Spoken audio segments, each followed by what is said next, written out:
je suis de retour. Alors, bonjour déjà, bonjour, je suis heureuse de vous retrouver, les amis fidèles, merci de votre fidélité. Pour les personnes qui découvrent la chaîne, bien heureuse de vous avoir, j'espère que vous trouverez ici votre bonheur. Alors, première chose que je voulais vous dire, si vous vous demandez, mais où est Isaloïne? En fait, c'est moi, c'est juste que j'ai changé le nom de ma chaîne. Voilà, le nom de ma chaîne a changé. Tout a changé en termes de nom sur ma chaîne, sur mon site. Voilà, j'ai décidé de sortir de la planque de mon pseudo, entre guillemets, et d'aller vers le fait de m'assumer complètement, d'assumer complètement ce que je fais et de mettre mon vrai nom. Voilà, tout simplement. C'est juste un truc personnel, un choix personnel qui passe par mon cheminement professionnel et personnel. Donc ne vous inquiétez pas, je suis, Isaloïne, en fait, c'est bien là, c'est bien ici, vous êtes au bon endroit. C'est juste le nom qui a changé. Voilà. Alors, aujourd'hui, comme vous avez pu le voir dans le titre de la vidéo, on va regarder qu'est-ce que vous devez, vous, par contre, pas lâcher. À quoi vous devez vous accrocher? Qu'est-ce que vous ne devez pas lâcher? Qu'est-ce qui est important pour vous? Sur quel point de votre vie il est important aujourd'hui d'avoir de l'endurance, d'accord? Alors ça peut être en amour, professionnellement, vos projets, ou même simplement une manière de voir les choses, qu'il est important pour le moment auquel vous devez tenir bon. Ça ne veut pas dire que il faudra le faire toujours, mais pour ce moment, en ce moment dans votre vie, c'est important. Que ce soit fondé ou pas, si par exemple on parle d'une relation ou d'un projet, que ce soit parce que c'est censé se réaliser ou pas, ce n'est pas le problème du moment. Le problème du moment, c'est qu'il ne faut pas lâcher parce que ça doit vous mener quelque part où vous devez aller. Voilà. Donc, qu'est-ce qu'aujourd'hui vous ne devez pas lâcher, les amis? Nous avons 3 jeux. Je vous montre pas les boîtes parce que je veux pas que vous soyez influencés par les dessins. Donc je vous montre juste le dos des cartes, le choix 1, le choix 2 et le choix 3. Je vous demande de ne pas regarder tout de suite, mais à la fin de votre tirage, vous pourrez aller dans la description de la vidéo. Pardon. Oh là là. Et vous verrez le nom des jeux. Pour ce qui est du conseil, je vais par contre vous montrer, je vais utiliser l'oracle du soleil et je voulais faire un petit clin d'œil à la personne qui me l'a offert, qui m'a demandé il y a un petit moment en arrière de ne pas dire qui elle était, donc je ne vais pas le dire, mais je te fais un gros bisou Maloute et merci beaucoup pour ce joli cadeau que je n'ai encore jamais utilisé, donc je vais l'utiliser aujourd'hui pour donner les conseils. Allez, c'est parti, choix 1, choix 2, choix 3, je vais tout de suite au choix numéro 1. Oups, ça tangue, ça tangue. Alors, toi qui as choisi ce choix numéro 1, qu'est-ce qu'on te demande de ne pas lâcher en ce moment? À quoi est-ce que tu dois à tout prix t'accrocher dans ta vie à ce moment? Est-ce que c'est un couple, un travail, un projet, une idée? Qu'est-ce que c'est un rêve? À quoi est-ce qu'on te demande, à toi qui as choisi le tas 1? De t'accrocher, de ne rien lâcher, d'être endurant ou endurante. Allez, c'est parti. Je vais mettre mes cartes. Et on va regarder ce que tout ça nous dit. Alors, on a beaucoup de verre déjà. C'est la première chose qui me percute là tout de suite, c'est l'idée du verre. Alors, le verre, ça me fait penser, moi, beaucoup au chakra cœur, évidemment. Ça peut parler de quelque chose qui pourrait te sembler toxique en fait. Peut-être que tu te dis je devrais peut-être lâcher parce que le verre c'est aussi ça peut faire penser parfois à des poisons, à des produits toxiques, à des choses comme ça. Mais c'est aussi le chakra cœur. Donc tu peux toi, je regarde pas les cartes là de suite, je me focalise sur la couleur et je ne sais pas pourquoi, mais je le fais. Mais peut-être que toi là, tu aimes quelqu'un ou quelque chose, un travail, une personne, un rêve ou quelque chose, et tu y tiens parce que ça touche à ton cœur, mais que d'une certaine manière tu te demandes pas si tu te fais pas des films et si c'est pas vraiment toxique cette situation. Et ça peut être la raison pour laquelle tu te dis peut-être que je devrais lâcher.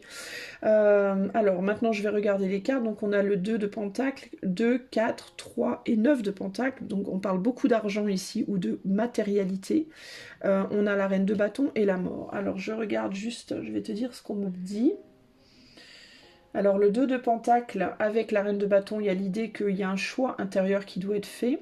Alors ça peut être toi par rapport à une vision, par rapport à ce que tu nourris intérieurement, ça peut être par rapport à une vision, une idée, un projet, un truc que tu as peut-être envie de créer, qui peut te paraître farfelu ou futile, ou tu peux te dire peut-être qu'il faut arrêter parce que ça fonctionne pas, ça te donne pas ce que tu attends.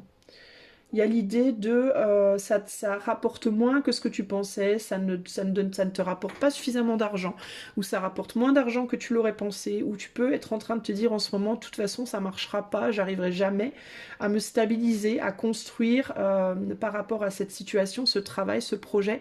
Ça peut être aussi avec une personne, hein, ça peut être aussi en amour, mais là ce serait plus sur le côté on s'engage, on construit une famille par exemple. Mais il y a l'idée ici d'avoir l'impression peut-être de tenir à quelque chose qui finalement n'aboutit pas, ne donne pas les fruits que l'on attend. On te dit quand même qu'il faut continuer à avancer parce qu'il y a l'idée pour moi ici que tu vas peut-être recevoir de l'aide par rapport à ce projet et que de l'aide que tu pourrais recevoir va réussir à t'amener une stabilité. Il y a aussi l'idée ici que c'est peut-être si ça n'avance pas, c'est peut-être que tu n'en parles pas assez, peut-être que tu ne fais pas de publicité, peut-être alors si c'est par rapport à un projet ou un travail, il peut y avoir l'idée ici de tu fais pas de publicité, tu n'en parles pas suffisamment autour de toi, peut-être tu n'assumes pas quelque chose aussi. Parce qu'avec ce 3 de Pentacle, j'ai l'idée de cette image là, j'ai l'idée de quelqu'un qui souffle dans sa trompette, qui annonce des choses, qui appelle, qui annonce, qui appelle. Donc peut-être qu'on te demande de demander de l'aide, de chercher. Excuse-moi. De chercher de l'aide, de faire de la publicité, d'annoncer la couleur entre guillemets. Et peut-être aussi de demander l'aide de personnes qui elles, ont déjà réussi à construire. Peut-être que tu vas recevoir de l'aide de quelqu'un qui, lui ou elle, fait la même chose que toi, par exemple, si c'est par rapport à un projet ou au pro, mais qui a réussi déjà, qui a réussi à construire quelque chose. Par exemple, si on parle en termes de chaîne YouTube, par exemple, ça peut être l'idée que tu vas recevoir de l'aide, peut-être qu'il y a une personne qui a une grosse chaîne YouTube, qui est super populaire dans ce que tu fais toi, dans ton domaine à toi, et qui va te dire oh là là j'aime bien ce que tu fais ou ce que tu présentes ou tes vidéos ou ta chanson ou peu importe, et qui va te dire bah tiens je vais parler de toi sur ma chaîne, ça va te booster quoi, ça va t'aider à avancer en fait. Et ça peut être ça en fait, ça peut juste être le côté un coup de bol comme ça, quelqu'un que tu rencontres qui te dit bah attends je vais t'aider, moi c'est bon, je suis bien, je vais t'aider quoi. Ou alors ça peut être que toi tu vas aller voir des gens qui eux ont déjà réussi ou sont en phase de réussite et tu vas peut-être aller leur demander est-ce que tu pourrais me donner un petit coup de main pour développer mon truc, ou peut-être me conseiller, ou peut-être je sais pas moi m'apporter un soutien financier ou quelque chose comme ça. Mais peu importe en fait, que ce soit toi qui fasses la démarche ou la personne qui fasse la démarche envers toi, pour moi il y a une aide qui arrive. Et c'est l'aide de quelqu'un, d'une ou plusieurs personnes, parce qu'on a plusieurs personnes qui travaillent ensemble ici. Donc ça peut être une ou plusieurs personnes qui peuvent peut-être aussi te demander de t'associer. Peut-être qu'il y a un groupe de personnes qui va te demander de t'associer. Est-ce que tu voudrais pas venir bosser avec nous ? Et ça pourrait être une manière, alors certes, tu serais pas peut-être tout seul ou toute seule, tu vois, il y a l'idée avec la mort ici et la reine de bâton, il peut y avoir l'idée ici de peut-être devoir ne plus travailler vraiment seul ou sacrifier une partie de ta solitude. Alors ça peut être qu'on va te demander de participer à une entreprise, d'être employé dans une entreprise par exemple, plutôt que d'être à ton compte. Mais ça reste pour moi dans le domaine de ce que tu aimes, ou alors ça peut être tu vas être à ton compte mais tu vas pas faire partie peut-être d'une association, mais qui va être un soutien pour toi, qui va être du coup qui va te donner une forme de boost quoi. Tu vois, il y a quelque chose comme ça ici. Alors ça peut être sur le plan professionnel ou sur le plan de la construction d'un projet, mais au niveau sentimental, si on parle du cœur ici, il peut y avoir l'idée de toute façon j'arriverai jamais à me stabiliser, ça marchera pas, peut-être que ton autre a du mal justement à travailler avec toi, à faire les choses avec toi. Tu peux être face à quelqu'un qui veut pas construire, qui n'est pas prêt ou prête à fonder une famille, à s'engager ou ce genre de choses, et tu peux avoir l'impression que finalement tu sais pas trop si tu peux aller plus loin avec cette personne, si tu dois pas lâcher. Il peut y avoir ici l'idée aussi d'être pris entre deux personnes, peut-être que dans ton cœur il y a deux personnes, une personne avec qui deux personnes avec qui finalement il n'y a pas grand chose de construit, ou alors tu es en couple et puis il y a une autre personne qui t'intéresse mais tu te dis oui mais si je lâche mon couple, cette autre personne elle voudra pas faire avec moi des choses on va dire concrètes. Donc il y a une idée d'hésitation. Et là on te dit que de pas lâcher, parce que c'est comme si on te disait qu'il est possible que sur le long terme, sur le plus long terme, tu arrives à te construire avec cette personne à laquelle tu penses, même si c'est pas tout de suite. Ça peut être une personne par exemple qui est seule mais qui a des enfants et qui est hésitant ou hésitante à construire avec toi parce qu'elle a des enfants et qu'elle a peut-être peur de l'impact que ça pourrait avoir sur ses enfants. Donc ça peut être quelqu'un qui va avoir besoin simplement de temps, du temps pour te présenter aux enfants, pour que les enfants s'habituent à toi, pour voir si tout marche bien, et puis après avec le temps, si il y a une petite communauté qui se développe et que tout va bien, alors là oui on pourra faire quelque chose ensemble, on pourra concrétiser le truc. Ça peut aussi être que c'est quelqu'un qui n'est pas prêt ou prête encore à avoir des enfants, qui travaille dessus mais qui n'est pas encore prêt. Mais dans tous les cas, il y a cette idée que ne t'inquiète pas parce qu'il y a l'idée ici de tu vas peut-être pas pouvoir concrétiser tout de suite avec cette personne, mais tu vas réussir à trouver, en communiquant et en t'investissant, tu vas réussir à trouver une manière de fonctionner qui finalement va fonctionner pour tout le monde. C'est un peu ce que je ressens ici. Il y a l'idée de travailler ensemble et de communiquer et de créer ensemble, donc c'est très positif. On retombe sur la totalité des pentacles, là si on additionne tout, on retombe sur un 9, et le 9 de pentacles, c'est la stabilité, c'est le confort. Donc je pense que ce que tu cherches, tu vas finir par le trouver, et c'est pour ça qu'on te dit, ne t'inquiète pas, ça va finir par se faire. Je recouvre mes cartes. Même si pour le moment tu te dis ouais ça avance pas.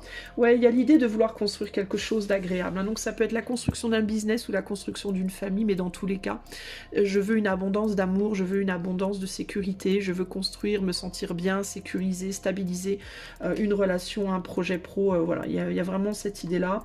Et je sais pas avec qui le faire ou je sais pas comment le faire. Est-ce que je fais tout seul? Est-ce que je fais à deux, à plusieurs?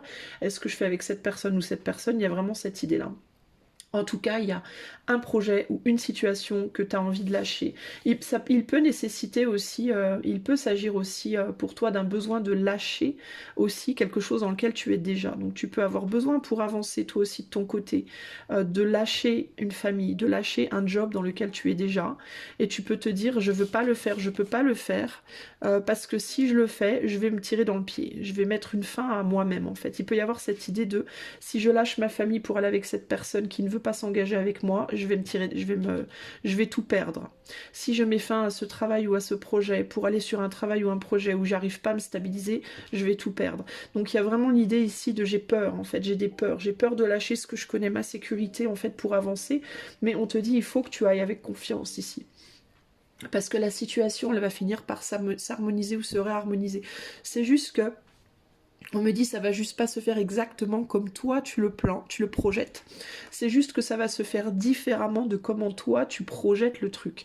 Mais ça va se faire, pour moi, tu vas te réconcilier avec la situation et tu vas finir par trouver ta souveraineté. Tu vas finir par finalement y trouver ton compte. Et si tu cherches à matérialiser, une relation pas matérialisée, mais concrétiser une relation, à être la femme de quelqu'un, à devenir l'épouse de quelqu'un, ou à être, si tu es un homme par exemple, ou une femme qui aime les femmes, peu importe, à ce que cette femme soit ta femme, tu finiras par y arriver, tu verras. C'est une question pour moi de temps, de patience. Ici, on te dit que ce que tu dois conserver, ici 4 de Pentacle, c'est ton rêve, c'est ce rêve, cet espoir. Ne lâche pas ton rêve, tes rêves, ok? S'il y a vraiment une personne ou une situation qui te tient profondément à cœur, ne lâche pas cette personne ou cette situation. Le 5 de Pentacle, on te dit que si tu mettais fin avec la mort ici à ce rêve, tu perdrais en fait. Ah non, c'est le 8, pardon. Je me trompe. Bah, j'ai vu un 5, c'est bizarre, mais parce que 1, 2, 3, 4, et j'ai vu le gros en 5. Alors pourquoi c'est pas pour rien que je l'ai vu en 5. Alors peut-être qu'on te dit que ce que tu perdrais, en fait, ça te manquerait, je pense. Ça te manquerait ce lien, ça te manquerait ce travail, ce projet. On te dit en fait que c'est pas la fin, il faut pas y mettre une fin, il faut transformer ta vision des choses. L'étoile, ça peut être aussi la vision, hein, comment on se projette dans le futur, la projection. Il faut que tu la transformes de manière à ce que ça mette fin à tes peurs, tes blocages, mais que ça ne mette pas fin à un travail d'approfondissement, c'est-à-dire un engagement vraiment sur le long terme. Le 8 de Pentacle, en réalité, c'est on travaille ensemble et on travaille dur pour arriver à ce qu'on veut, pour peaufiner quelque chose. D'accord? C'est les études, en fait, ici. Hein. Donc il y a l'idée de ne pas mettre fin, mais par contre de comprendre qu'il faut transformer ta vision des choses en réalité, et pour ne pas justement lâcher de vue ton projet, ton rêve en réalité ici. Hein. Le 3 d'épée, on te dit il y a un blocage ici, et ce qui bloque c'est ton mental pour moi. C'est ta façon de voir les choses, c'est un pessimisme, c'est une négativité.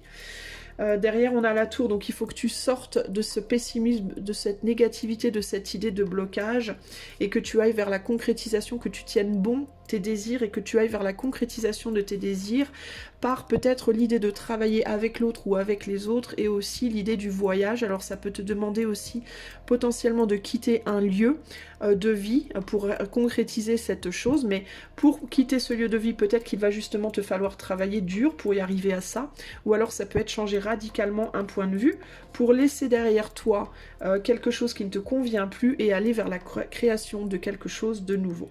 Ok ? Je vais pas aller plus loin, sinon je vais te faire tout le jeu. Voilà ce qu'on peut te dire. Alors en termes de conseils supplémentaires, donc on va regarder avec l'oracle du soleil.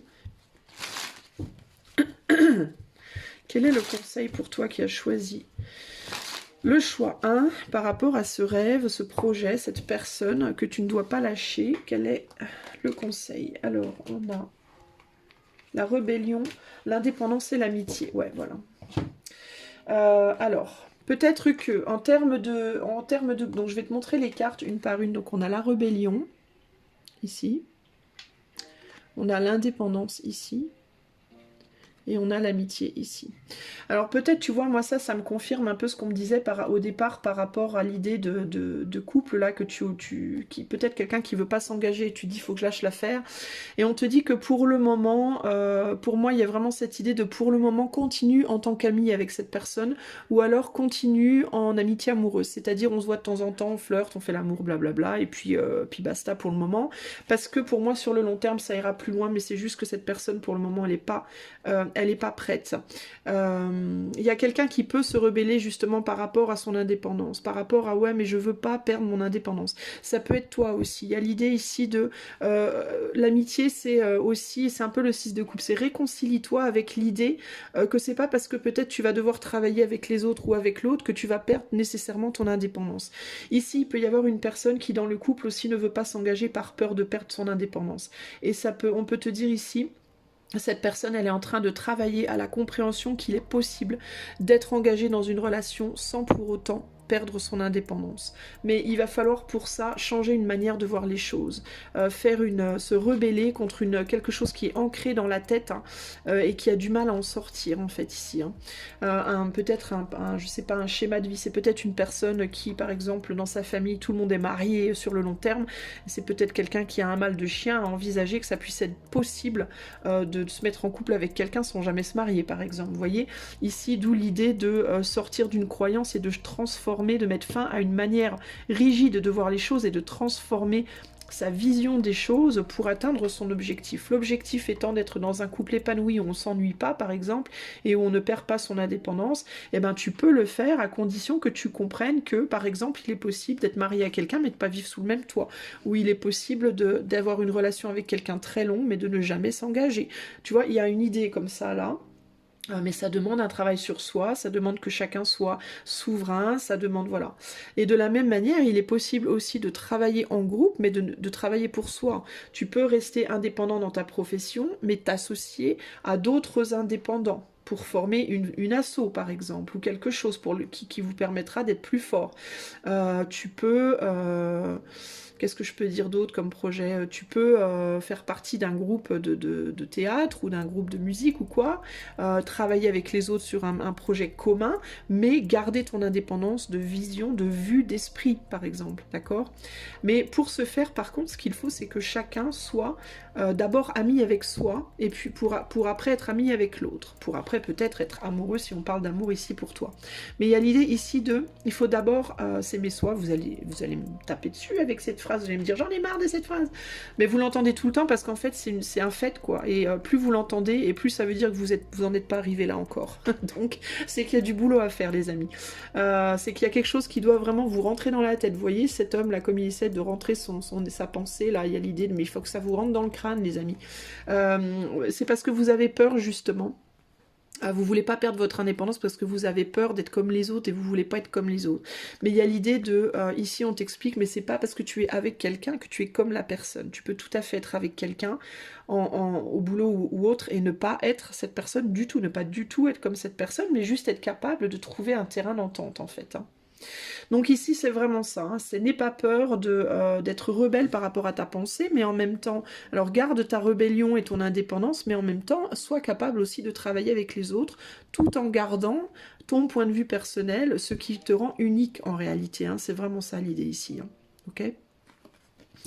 Voilà pour toi qui a choisi ce choix. Hein. J'espère que ça t'aura parlé. Je te fais des gros bisous et je te dis à bientôt. Ciao, ciao. Salut à toi qui as choisi le choix numéro 2.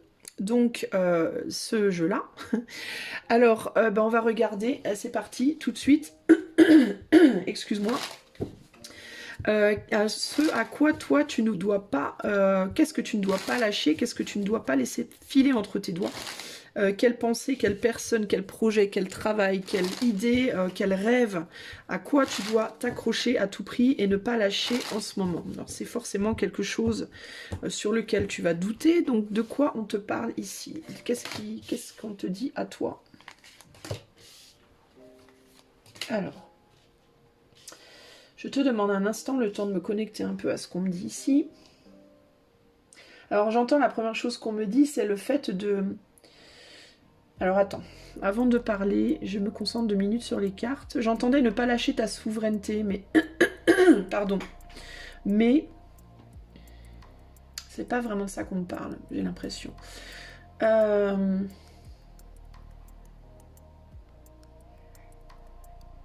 Ouais, il y a quelque chose par rapport à ton apparence. Par rapport à ton apparence, peut-être par rapport limite même à ton physique. Ton apparence physique. Peut-être que toi tu es en train de faire un régime ou une diète ou je sais pas quoi, ou de travailler sur ton corps. Et on te dit en gros, et t'as peut-être l'impression qu'en fait ça fonctionne pas, que ça marche pas, ou que ça ne donne pas le succès escompté entre guillemets. Tu peux avoir l'impression peut-être d'avoir déjà donné beaucoup, d'avoir beaucoup réduit en fait, d'avoir déjà été pas mal... Enfin, c'est ce qui me vient, donc voilà, c'est ce que je te dis, d'avoir été pas mal, d'avoir pas mal travaillé en termes de ce que des sacrifices entre guillemets que tu fais sur le plan de ce que tu ingères. Alors ça peut être la nourriture, mais ça peut aussi être laisser une addiction derrière, par exemple, arrêter de boire ou arrêter de, je sais pas moi, ne plus manger telle ou telle chose, devenir végétarien, ou ça peut être un truc comme ça. Et il y a l'idée que on te dit, il faut que tu continues en fait. Il y a le besoin de continuer ces efforts et de ne pas... Mais en fait, c'est parce que tu attends un résultat rapide. Tu as envie que ça vienne vite. Alors, si tu essayes de laisser tomber une addiction, ça peut être l'idée de je veux que cette addiction, elle me lâche rapidement. Je veux arrêter de fumer, mais je veux plus fumer rapidement. Je veux perdre du poids, mais je veux perdre rapidement. Il y a cette idée-là. Et j'ai l'impression qu'on te dit ça va venir, mais ça va venir sur le long terme. Il y a l'idée de quelque chose qui se produit, mais ça se produit d'une manière extrêmement lente et presque imperceptible. Et du coup, t'as envie de lâcher, t'as envie de te dire, vas-y, c'est pas grave, tant pis, ça marchera pas. Enfin, il y a quelque chose comme ça ici. Alors attends, mais je sens que je rate un truc, donc j'essaie de me concentrer plus. Je suis perturbée par cet enfant qui crie dehors. Ça me stresse. Parce que moi, il y a un petit bébé, hein, mon enfant qui crie. Alors, j'ai rien contre les enfants qui crient, mais là, en l'occurrence, ça me déconcentre, ça me perturbe. Et c'est pas pour rien, d'ailleurs. C'est que peut-être toi aussi, il y a quelque chose qui vient te perturber, qui vient te dévier de ça. Il y a quelque chose qui t'empêche de peut-être d'y mettre le cœur ou les pensées que tu dis, ah, bon sang. Bon, attendez, je m'en pose, parce que c'est pire en pire. Désolée. Bon, c'est parti, l'enfant est parti, un peu plus loin. Pauvre gamin. Mais bon, voilà. Donc, il y a l'idée... Alors, qu'est-ce que je disais? Donc, je disais que peut-être ça n'allait pas assez vite pour toi, ou que tu avais l'impression qu'il n'y avait pas de progrès. Pour moi, c'est vraiment ça. Tu as l'impression qu'il n'y a pas de progrès, ou que le progrès, il est vraiment minime, et tu te dis, mais à quoi bon, à quoi ça sert, pourquoi, etc. Il y a l'idée ici aussi, mais j'ai l'impression qu'il y a quelque chose, c'est pas pour rien que j'ai été perturbée là dans mon tirage, et je pense qu'il y a quelque chose aussi, toi, qui te perturbe par rapport à ce projet, et ça peut venir justement de l'extérieur, parce que tu vois, en plus, regarde, je note là qu'on a une fenêtre ouverte et des papillons qui rentrent. Alors j'arrive pas trop à savoir s'ils rentrent ou s'ils sortent, ça peut être les deux. Mais il y a quelque chose qui te vient de l'extérieur, une forme Il y a quelque chose qui vient de l'extérieur qui peut paraître léger, mais qui vient te perturber. Parce que là, tu vois, on a cet homme qui est allongé, qui essaie de se reposer, qui est, semble-t-il, de marbre, mais c'est comme si ce papillon il vient lui chatouiller les doigts, entre guillemets, hein. C'est un peu le truc, genre t'essayes de méditer, puis au moment où tu médites, paf, il y a un truc qui te démange et t'as qu'une envie, tu peux pas t'empêcher d'avoir envie de le gratter. Et du coup, ça vient foutre en l'air tes efforts, en fait, ça vient anéantir, entre guillemets, les efforts que tu essayes de faire. Alors ça peut être par rapport à une pratique de la méditation, justement, mais j'y vois un truc par rapport à ton corps, ton mental, ta santé, le fait de s'alléger mentalement, s'alléger physiquement, s'alléger au niveau du stress aussi, parce que cet enfant, il m'a stressé là, je me suis sentie là, ah, j'essaie de me concentrer, ça m'énerve. Enfin, il y a un côté comme ça. Avec le pape aussi, il y a l'idée ici de vouloir équilibrer une maîtrise de quelque chose. Que le pape, c'est ça, c'est celui qui donne les conseils, c'est celui qui a une maîtrise, c'est celui qui montre l'exemple, c'est la projection, c'est le côté, le pouvoir, c'est un pouvoir différent de l'empereur, mais l'empereur c'est plus dans l'action, le pape c'est plus un pouvoir intérieur, une maîtrise de soi, etc. Et toi, tu cherches à maîtriser, à rééquilibrer quelque chose, je pense, en toi, par rapport à ce que tu ingères. Alors ça peut vraiment être par rapport, je te dis, au corps, mais ça peut être aussi en termes de pensée, de ce qu'on t'envoie, de ce que tu reçois comme vibration, comme énergie extérieure, comme voilà. Et il y a l'idée de ne pas lâcher ici. Qu'est-ce qu'il ne faut pas que tu lâches? Les échanges peut-être. Peut-être que tu es tenté de sortir de chez toi, d'aller plus voir les autres, d'aller... Peut-être que tu te dis qu'il est temps pour toi, tu as peut-être le sentiment qu'il est temps pour toi de sortir en fait de ta méditation, de ton repos, de mettre une fin en fait à cette solitude, à cette méditation, ce repos, ces efforts aussi peut-être. Et peut-être que tu te dis il est temps pour moi de sortir et d'aller faire des choses. Et ben c'est comme si on te disait pas tout à fait. C'est j'ai l'impression que quelque chose en dehors de chez toi t'appelle en fait. Alors ça peut être des gens qui te disent viens boire un coup avec nous, viens faire la fête, quitte ton pays, quitte ta ville, quitte ton boulot. Enfin, il y a quelque chose qui vient te tirer vers l'extérieur, qui vient te titiller là. Et qui cherche à provoquer quelque chose en toi, une forme de remue, de te sortir de ta tour de vie, ça vient comme cet enfant, ça vient te dire non, non, mais c'est bon, arrête ce que tu fais. Et c'est comme si on te disait, non, faut pas en fait. Alors attends, je vais recouvrir.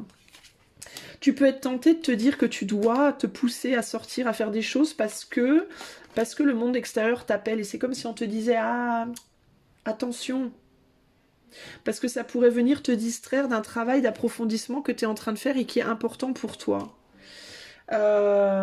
Tu travailles sur ta souveraineté, toi tu travailles peut-être sur une reconstruction de toi et on te dit ne te laisse pas avoir par des forces extérieures. Par exemple, si tu es en train d'essayer d'arrêter de boire et que tu te dis et que tu as des gens qui viennent te dire allez viens boire un coup avec nous, c'est bon, toi tu bois un jus de fruits, c'est pas grave, ou juste une petite bière ou juste un petit verre de vin, c'est rien, et on te dit ah attention parce que ça pourrait foutre en l'air tout le travail que tu as fait. Ça pourrait venir démolir tout le travail que tu as fait. Donc il y a l'idée ici de attention à ne pas te laisser influencer vers la destruction de ce que tu étais si diligemment en train de mettre en place. Tu étais en train de travailler, toi, sur une réconciliation avec toi-même, en fait. Alors si c'est par rapport à une relation, on te dit attention. Tu peux penser peut-être à quelqu'un qui te distrait, qui t'amène de la joie, parce que peut-être t'es pas bien en ce moment dans ta vie, t'es peut-être dans une forme de deuil dans ta vie, ou dans une forme de transition qui est difficile, qui te met dans une solitude. Et tu te distrais peut-être avec une personne, un flirt, quelqu'un en mode on se voit, on couche ensemble et basta, mais ou alors juste tu penses à une personne ou peu importe, et ça vient te distraire et t'amener de la joie, et tu te dis c'est ça qu'il me faut, ça va me sortir de moi et ça va me permettre de... ça va me pousser à sortir, à faire des choses et ça va me permettre d'évoluer, et on te dit vas-y doucement parce que ne lâche pas tout de suite ta situation, en fait, parce que t'as pas complètement guéri. Et il y a l'idée de si tu vas maintenant, si tu te laisses maintenant être attiré par cette envie de joie et de bonheur superficiel, hein, parce qu'avec le 3 de coupe, il y a une idée de superficialité. Hein.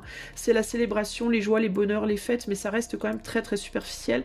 Et il y a l'idée de attention, parce que tu n'es pas vraiment prêt ou prête encore, et ça risque de te faire foutre en l'air tout le travail que tu as fait. Typiquement, tu risques de reboire un verre, et puis finalement, le lendemain, tu vas en boire un autre, puis tu vas replonger.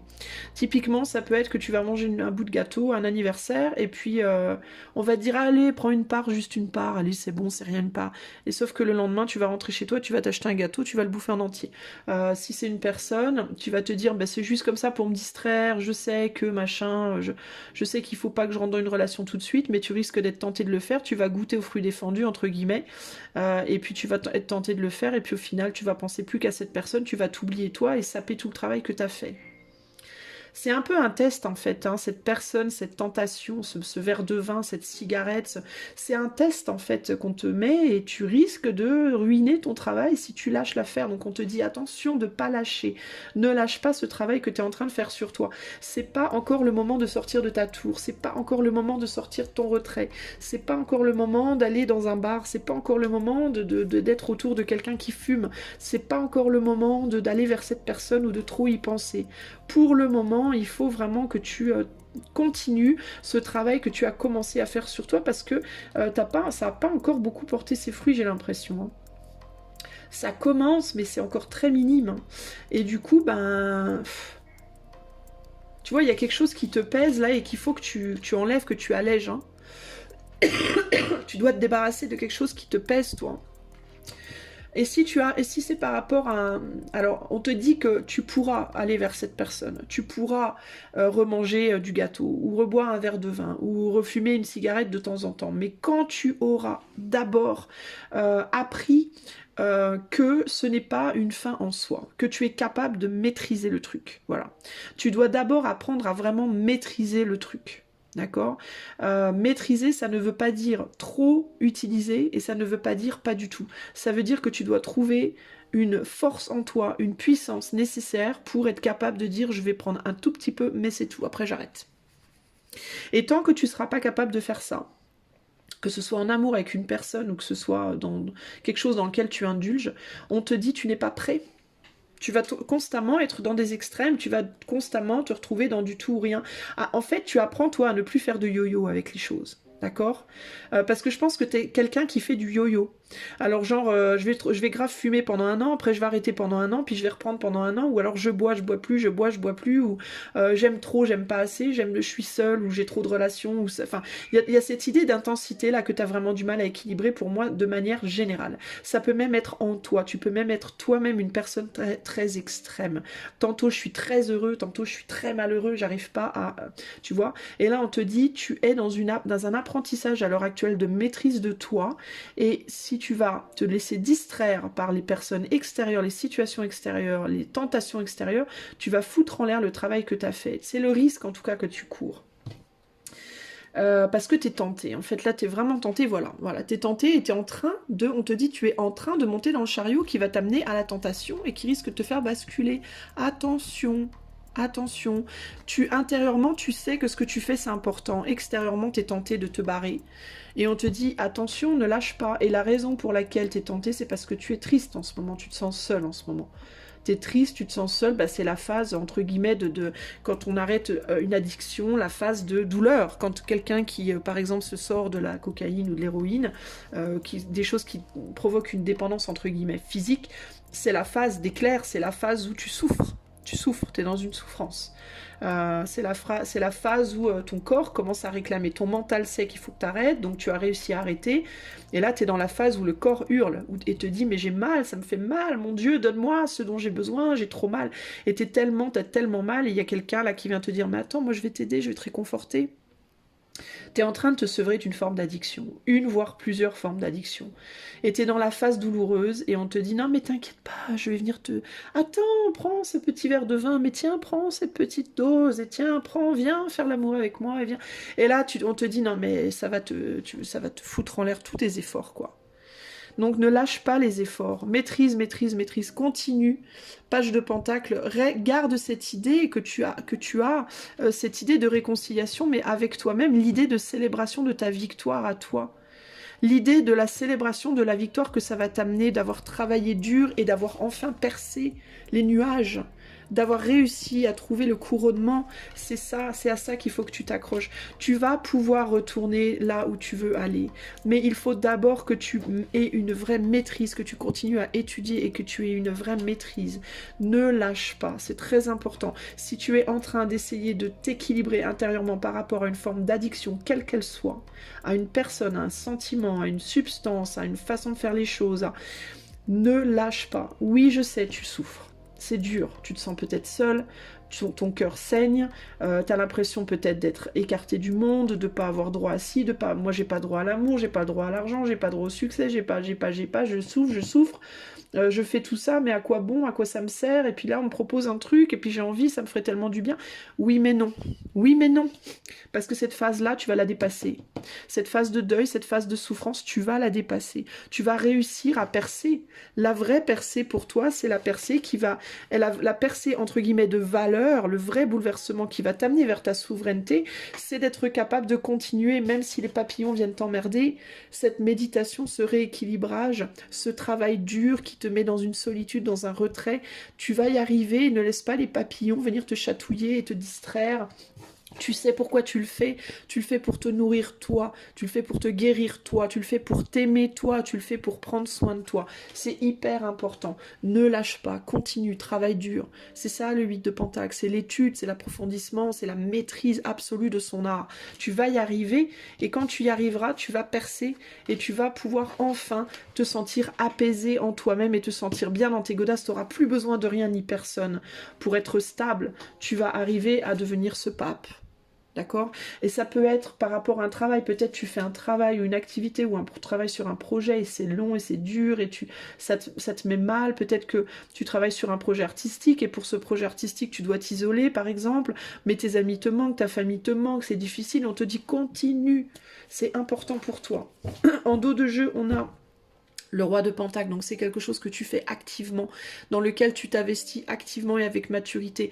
En tout cas, on te propose d'apprendre à le faire, d'apprendre à être ce roi de Pentacle, à te construire ton corps, construire ta vie, construire ton mental, construire ton travail, construire quelque chose même peut-être de matériel, un projet, une idée.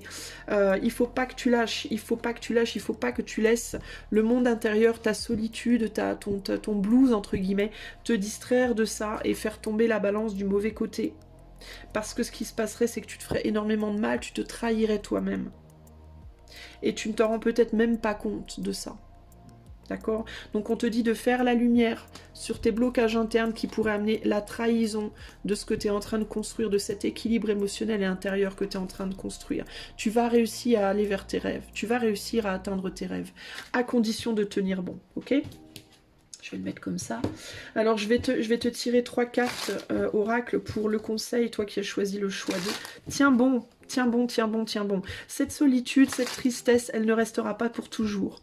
Elle finira par partir. Et c'est au moment où tu commenceras à t'accommoder de tout ça que tu te rendras compte que tu as enfin percé, que tu commences à percer, que tu commences à atteindre ce succès que tu attends. D'accord? C'est comme une espèce de succès qui passe par... c'est comme si on te demandait... Peut-être que tu as l'impression de devoir laisser derrière toi un rêve pour pouvoir en réaliser un autre, d'une certaine manière. En tout cas, c'est ce qu'on te dit. Mais il y a l'idée de... Tu as l'impression, là, maintenant, que tu es en train de te foutre en l'air. Que tu es en train de te gaspiller, de te gâcher, de perdre ton temps. Mais en réalité, ce que tu vois pas, c'est que... Parce que peut-être tu te dis, la finalité de cette situation, elle va m'amener à la solitude. En fait, si je continue sur le chemin où je suis, je vais m'isoler de mes amis, je vais m'isoler de tout le monde, je vais me retrouver seule, je vais pas trouver l'amour, tadadada.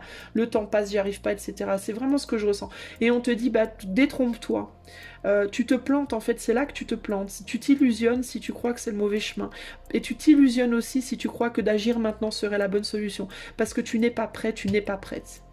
Il est même possible, si c'est par rapport à une relation, qu'on te dise que même la personne vers laquelle tu veux aller, celle qui te titille, entre guillemets, n'est pas prête à te recevoir. Et si tu vas vers cette personne maintenant, peut-être vous allez vivre un truc, mais ça va être très léger. ça va pas tenir dans le temps, ça va s'effondrer aussi vite que ça s'est érigé, entre guillemets, et il n'y aura pas de souveraineté dans le temps. Alors que si tu patientes, si tu travailles sur toi, que tu laisses peut-être aussi cette personne travailler sur elle, vous allez être beaucoup plus solide quand vous vous trouverez. Alors peut-être que ça sera dans 1 an, peut-être dans 2 ans, peut-être même dans 10 ans, mais c'est pas grave, parce que ça sera le bon moment. Vous serez forts tous les deux, vous serez souverains tous les deux. Vous serez tous les deux des papes, d'accord? Comme ça. Et donc vous serez capable de construire quelque chose de manière équilibrée et vous pourrez achever un projet ensemble. Vous pourrez enfin conclure, arriver à faire les choses de manière réelle et stable et longue. Et il n'y aura pas de tour qui tombera. Il n'y aura plus de tour qui tombera parce que vous aurez consolidé cette tour. Vous l'aurez consolidé. La tour, le sol, tout sera solide pour vous recevoir. Vous serez tous les deux dans votre souveraineté émotionnelle et vous serez capable de faire quelque chose à ce moment-là. Donc ne te méprends pas en te disant que d'aller plus vite, c'est la solution. La solution ici n'est pas la vitesse. La solution, c'est l'endurance, la lenteur, la souffrance temporaire, mais pour aller vers un bonheur beaucoup plus solide au final. Quel est le conseil pour toi qui as choisi le choix de la fortune, l'harmonie, l'ingéniosité? Tu vois, l'ingéniosité, pour avoir la fortune et l'harmonie, dans ta vie, tu dois être ingénieux. Et l'ingéniosité, ça veut dire aussi savoir trouver des solutions, savoir trouver des chemins de traverse. Comprendre que parfois, il faut prendre des chemins ingénieux, des chemins intelligents, des chemins de traverse peut-être aussi. C'est-à-dire pas forcément le chemin le plus flagrant, mais un chemin détourné pour arriver à ce que l'on veut. Et là, en l'occurrence, on te dit, la fortune et l'harmonie, tu trouveras si tu es ingénieux. Et être ingénieux, ça ne veut pas dire « Ah, c'est bon, ça me saoule, ça me fait souffrir, je lâche ». Ça, c'est pas être ingénieux. Ça, c'est être pressé. Pressé, empressé et immature. Ce n'est pas être un roi de pentacle, c'est être un chevalier de pentacle et un chevalier de bâton. C'est-à-dire agir sur des coups de tête et ralentir largement la progression. Toi, on te demande de... Excuse-moi, de comprendre que tu atteindras tes buts avec beaucoup plus de certitude si tu prends ton temps et si tu sais faire des sacrifices. Et le sacrifice ici, en l'occurrence, pour toi, maintenant, c'est les plaisirs rapides, d'accord? Tout ce qui est « Oh, j'en peux plus, je vais manger un bout de chocolat. Oh, j'en peux plus, je vais aller faire l'amour avec cette personne, même si je sais qu'on ira nulle part, au moins j'aurais fait l'amour, ça ira mieux. Oh, j'en peux plus... j'abandonne mon projet parce que ça marche pas, je vais partir sur autre chose. Ah, j'en peux plus, ce régime, de toute façon, ça donne rien, ça fait 2 semaines que je l'ai fait, j'ai pas perdu 10 kilos, vas-y, nique sa mère. » Voilà, ça, c'est agir avec immaturité, parce que t'es dans la souffrance et tu veux pas faire face à ta souffrance. On te dit, il faut que tu fasses face. Qu'est-ce que j'ai d'autre ici? Il y a l'idée aussi de... alors j'entends se fier aux apparences, ne pas se fier aux apparences. Ne pas prendre des vessies pour des lanternes, ne pas croire que quelque chose qui te paraît comme ça évident ou logique est nécessairement la solution, entre guillemets. Ouais, il y a l'idée de ne pas voir la sagesse dans quelque chose et on te demande de reconnaître la sagesse dans les choses en fait. Et on te parle vraiment ici de perception et on te dit que ce qui peut sembler être une chose peut en être une autre, mais ça peut même en être encore une autre encore. Il y a vraiment cette idée de ne pas agir parce que tu n'as peut-être pas aussi ici la réalité, tu ne vois peut-être pas la réalité d'une situation. Tu vois les choses dans une perspective qui est très superficielle et tu ne vois pas toute la profondeur et tout l'impact de tes actes. Et c'est dommage. Si tu pouvais voir, on te dit, l'impact profond de tes actions, jusqu'où ça va, en fait, jusqu'où ça se déroule, en fait, tu comprendrais et tu te dirais, mais bien sûr, faut que je continue. Ça me paraît évident, en fait. C'est hyper logique, en fait. C'est hyper flagrant. Mais parce que tu n'arrives pas à voir les choses sur du très long terme, tu n'arrives pas à voir le déroulement, l'ingéniosité du plan divin, entre guillemets, qui est en train de se mettre en place, alors tu veux te laisser tenter de sortir de cette douleur. Et on te dit, ne te laisse pas avoir par des réponses toutes faites. Ne te laisse pas avoir par des choses faciles, rapides. Ce n'est pas la vérité de la situation. Tu vas aller là où tu veux, c'est juste qu'on va te faire passer par un chemin qui n'est pas celui auquel tu penses, en fait. Tu comprends, ce n'est pas le chemin auquel tu penses. Peut-être que toi tu te dis, en fait il faut que je sorte ma solitude et il faut que j'aille bouffer du gâteau, en fait on m'aimera même gros. Ou alors, non mais moi de toute façon, je vais continuer à prendre de la drogue parce qu'au final je vais réussir à équilibrer ma consommation et puis finalement il y a plein de gens qui arrivent à vivre en se droguant. Ou alors je vais aller vers cette personne parce que je reste en retrait mais peut-être qu'il faudrait que j'y aille maintenant parce que c'est maintenant que je dois agir. Non, ça c'est le projet que toi tu te fais dans ta tête, mais ce n'est pas du tout l'ingéniosité du plan divin. Ce n'est pas comme ça que c'est censé se dérouler. Tu vois, là, il y a l'idée de choses qui s'enroulent et qui se déroulent. Ce n'est pas comme ça que c'est prévu pour toi. Arrête de vouloir en faire qu'à ta tête, en fait, ici. C'est pas comme ça. Tu vas y arriver. Crois-y, tu vas y arriver. Tu vas y arriver à cette maîtrise. Tu vas y arriver. Regarde, tu as 2 très bonnes cartes ici en fin de jeu, mais bon sang, arrête de vouloir te dépêcher, prends ton temps, laisse faire, continue sur ta lancée, continue ce régime, continue ton sevrage, reste en retrait de cette personne pour le moment, arrête de parler avec elle, d'échanger, d'attendre des choses, de vouloir à tout prix forcer, ça va se faire, ça va pas se faire comme toi tu veux, endure ta souffrance, c'est très important, endure, regarde, monte dans le chariot de ce deuil. Ici, vraiment, monte dedans, endure, continue à avancer dans cette souffrance, traverse-la, cette souffrance, ne cherche pas à passer autour, ne cherche pas à l'éviter, c'est là que tu te plantes. C'est si tu essaies de contourner l'obstacle de la solitude, de la souffrance, de l'endurance, c'est là que tu te plantes, tu es sur le bon chemin. Continue d'endurer ça. C'est ça qui va te mener à ce que tu veux. Ok? Voilà. Bon, pardon, j'ai été hyper insistante, mais je sens que pour toi, c'est hyper important. Comme moi, j'ai posé, j'ai mis en pause, j'ai attendu que l'enfant passe. Et il y a l'idée aussi, d'ailleurs, ça me fait venir en tête aussi l'idée que si tu es tenté par moment, si tu endures la tentation, tu verras qu'elle va passer. Ça va passer. Hop, ça va passer. Tu vas vouloir ce gâteau, puis tu vas le vouloir pendant 10 minutes, 20 minutes, 30 minutes, puis si tu résistes, tu verras que pour cette cigarette, pareil pour ce verre de vin, pareil pour cette dose d'héros, pareil pour cette personne à laquelle tu penses. Tu vas dire non, non, il faut que je pense à autre chose, je vais me distraire, je vais faire un truc, puis paf, elle va sortir de ta tête, ça va se bifurquer tout seul. Il faut juste que tu fournisses l'effort et l'endurance, c'est vraiment ça, ok ? Voilà, pour toi, j'espère que ce tirage t'aura parlé, je te fais des gros bisous et je te dis à bientôt pour de nouvelles aventures. Hello à toi si tu as fait le choix numéro 3. Donc, qu'est-ce que toi, mon ami, il ne faut surtout pas que tu lâches. Je sais pas pourquoi, mais moi j'ai l'impression qu'il fait sombre là, en fait. Très très sombre. Ça me perturbe. C'est le truc nul. Attends, 2 secondes. Mais j'ai l'impression d'un seul coup qu'il fait sombre. Alors, est-ce que c'est parce que c'est un message pour le tirage? C'est fort possible d'ailleurs. C'est souvent comme ça. J'avais un truc pour le tirage 2, je vais en avoir un pour le 3. Alors pourquoi Alors peut-être que c'est par rapport à une perception, toi, tu vois? Parce que moi, là, j'ai une perception, puis quand j'essaie de redresser la lumière, elle tombe. C'est magnifique. J'ai comme une perception ouais, que quelque chose est peut-être plus sombre que ça ne l'est en vérité, ou quelque chose comme ça. C'est très bizarre. Bon, on va voir. Alors, qu'est-ce que toi, tu ne dois pas lâcher? Qu'est-ce qu'il ne faut absolument pas, toi qui as fait le choix 3, que tu lâches à ce moment de ta vie? Qu'est-ce qui est vraiment, vraiment important pour toi? Sur quoi tu dois absolument tenir bon, quoi qu'il arrive, ces temps-ci? Alors, qu'est-ce que c'est? Qu'est-ce que tu ne dois absolument pas lâcher? Choix 3. C'est parti. Oula. Oula, oula, oula, là. Dur. Dur, là.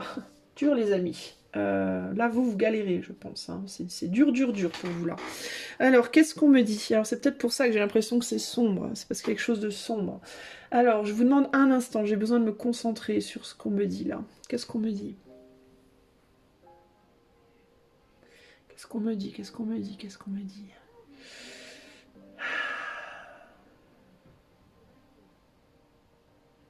Tu veux mettre quelque chose derrière toi.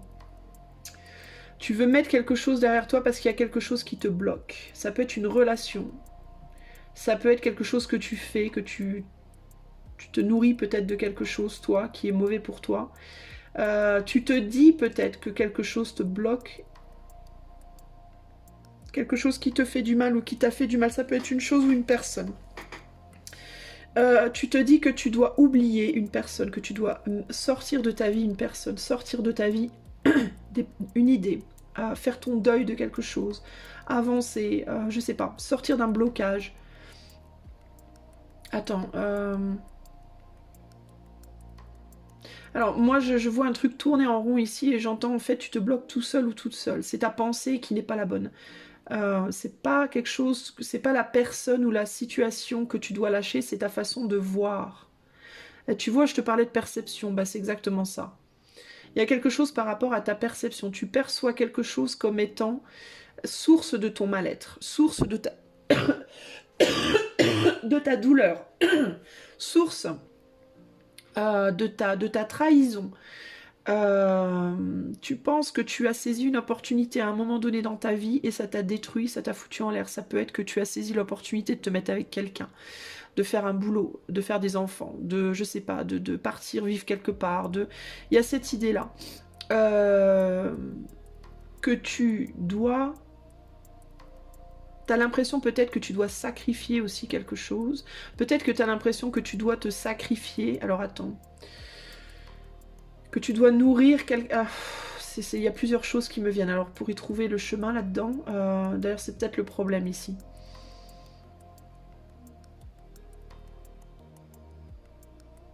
J'essaye de comprendre, hein, je te demande un instant. T'as peut-être l'impression justement de t'être sacrifié pour trop de gens, ou trop de choses, ou trop de raisons, ou de constamment, de perpétuellement te sacrifier, te faire du mal, ou tu te dis peut-être que tu dois le faire, ou alors tu te dis que tu dois pas le faire. J'ai du mal en fait à percevoir dans quel sens ça va. Tu te dis que tu dois arrêter de le faire ou que tu dois continuer à le faire, je sais pas. Mais il y a une conscience que quelque chose te bloque en tout cas. Alors c'est peut-être ça, peut-être que tu... peut-être que tu essayes de comprendre justement. Tu tournes peut-être en rond dans ta propre tête par rapport à ça. Est-ce que je dois ou est-ce que je dois pas? Est-ce que je dois continuer à me sacrifier ou ne plus continuer à me sacrifier? Est-ce que je dois continuer à guérir les autres ou pas? Est-ce que je dois me guérir moi? Il y a peut-être un problème de perception en termes de quel est ton rôle dans tes douleurs, dans ta douleur. Je vais être obligée de recouvrir de suite ici parce que j'ai vraiment du mal à y voir clair et je pense que toi aussi tu as du mal à y voir clair justement.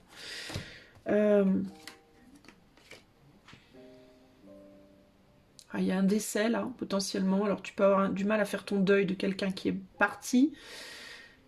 Il y a un manque là, hein. Waouh, il y a un gros manque là. Ça peut être vraiment un deuil physique, hein, quelqu'un qui est décédé et tu as du mal vraiment à lâcher.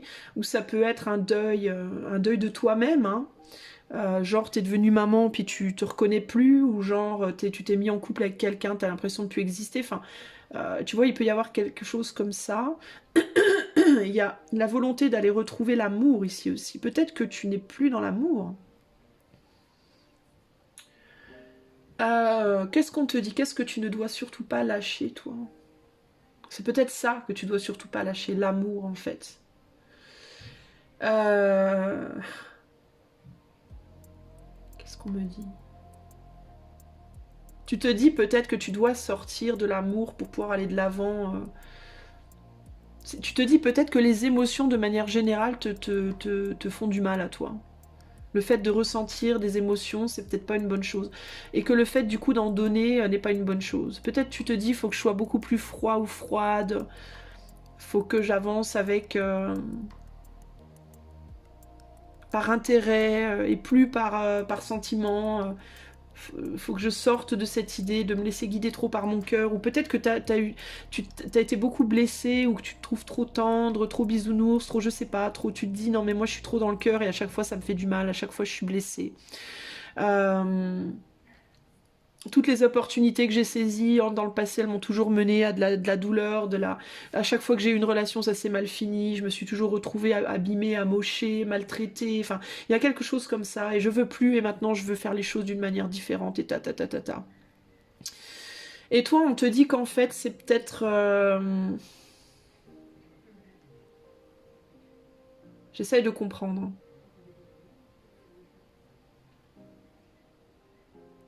En fait, on te dit, ça va te paraître un peu rude, je pense que je vais te dire, mais c'est ce qui me vient et t'as une perception que ça te retire quelque chose, en fait. On te dit à toi que c'est pas la perception qu'il faut que tu lâches.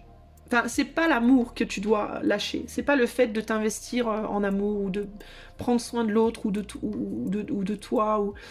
C'est pas ça qu'il faut que tu changes, c'est ta perception. Tu perçois la douleur, les douleurs que tu as subies comme étant une défaite, comme étant quelque chose qui provoque des manques dans ta vie, des blessures, Peut-être que ce qu'on te dit, c'est d'apprendre à reconnaître tes blessures comme une opportunité et pas comme une plaie, en fait. En fait, tu penses comme ça parce que tu ne reconnais pas, tu ne sais pas reconnaître la valeur la valeur des difficultés, la valeur des douleurs, de la douleur. Tu ne vois la douleur, la difficulté, les blessures que comme négatif. Alors certes, tu vas me dire, duh. Ouais, non mais attends, tu rigoles, j'entends bien. Mais bon, c'est quelque chose dont je parle très souvent sur ma chaîne, dans beaucoup de tirages. Le côté ombre et lumière, le côté, bah tu vois, voilà, bah, je comprends pourquoi je voyais le truc je me disais, mais ça manque de lumière sur la vidéo. Bah voilà, j'ai compris, ombre et lumière. Ok, merci. Donc ombre et lumière, le côté ombre et lumière, le côté blanc et noir, le côté de douleur, bonheur, le côté bon, mauvais, le côté, voilà. Il y a l'idée de ne pas reconnaître la valeur d'une défaite, de ne pas reconnaître la valeur d'une douleur, de ne pas reconnaître le côté positif du négatif. Voilà, en gros c'est ça qu'on te dit. Toi tu as un problème avec la reconnaissance du côté potentiellement négatif de ce qui a priori peut te sembler positif, et du côté positif de ce qui a priori peut te sembler négatif. Donc on te dit...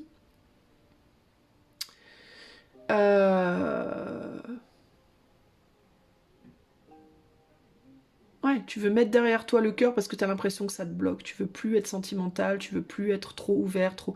On te dit, en fait, faut que tu arrêtes de vouloir à tout prix fuir la douleur. Parce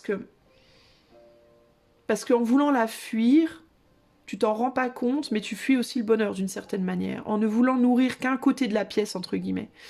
Bah tu fuis... C'est comme si... Pardon. Tu veux pas accepter la vie, en fait. Voilà. Tu veux pas accepter la vie dans son entièreté. Tu veux accepter qu'un côté de la vie. Tu ne veux que des choses agréables. Tu ne veux que de l'amour. Tu ne veux que du bonheur. Tu ne veux que de la lumière, du beau, du doux. Voilà. Et comme tu peux pas l'avoir, bah tu fais un peu ton enfant gâté, puis tu fais un peu, bah puisque c'est ça, puisqu'on me donne pas ce que je demande, eh ben je ne donnerai plus rien. Voilà, moi aussi je vais plus rien donner, je vais donner maintenant, je serai plus dans le cœur, je serai plus dans l'amour, je vais traiter les autres comme de la merde, comme moi j'en me traite, etc. Tu vois, il y a l'idée d'enfant capricieux ici. On te dit que tu pourras commencer à comprendre ces choses et à avancer vers le vrai bonheur pour toi. Tu le trouveras, ton bonheur, mais à une condition. Et cette condition, c'est de reconnaître le côté lumineux de la douleur. Voilà. Quand on te trahit, alors tu vas me dire, c'est quoi le côté lumineux de la douleur? Bah, quand on te trahit, tu apprends énormément de choses, en fait. Tu apprends énormément de choses sur la personne qui t'a trahi. Tu apprends énormément de choses sur toi-même. Parce que on a toujours un rôle, d'accord, dans une trahison. C'est jamais l'autre est tout noir et moi je suis tout blanc ou toute blanche. C'est jamais comme ça. Tu as trahi pourquoi? Tu as trahi parce que déjà tu as attiré à toi une personne qui potentiellement allait te trahir. Tu l'as attiré pourquoi? Parce que tu nourrissais déjà en toi des traits, des choses qui ont attiré un effet miroir. Donc tu as attiré un petit peu ce que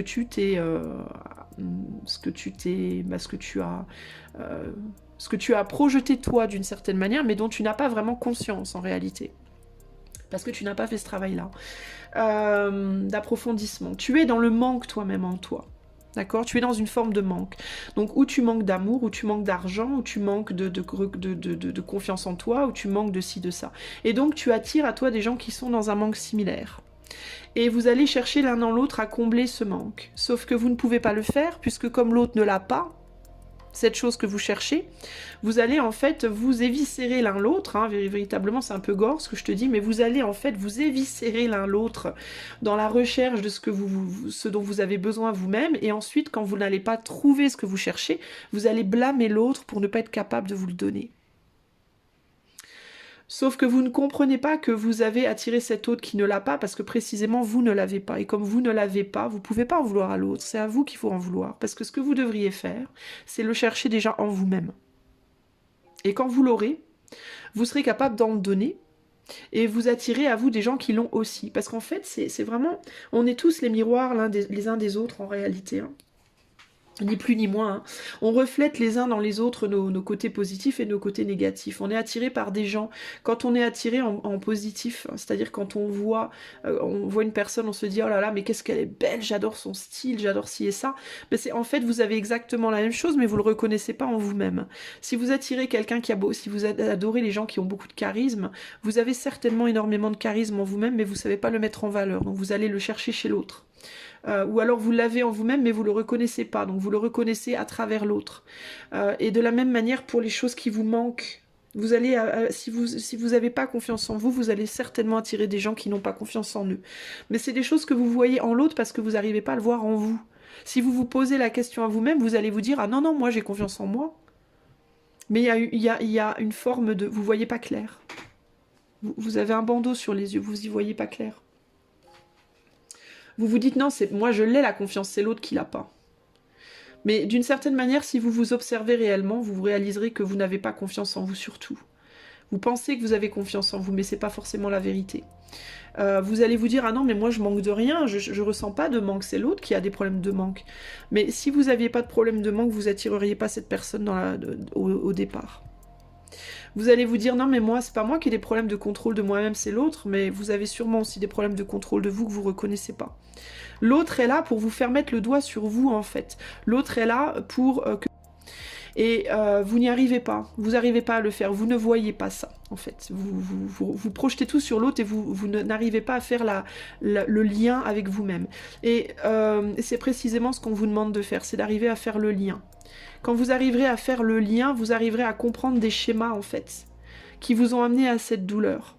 Vous comprendrez qu'en fait ici, personne n'est vraiment à blâmer dans cette douleur, dans ce deuil.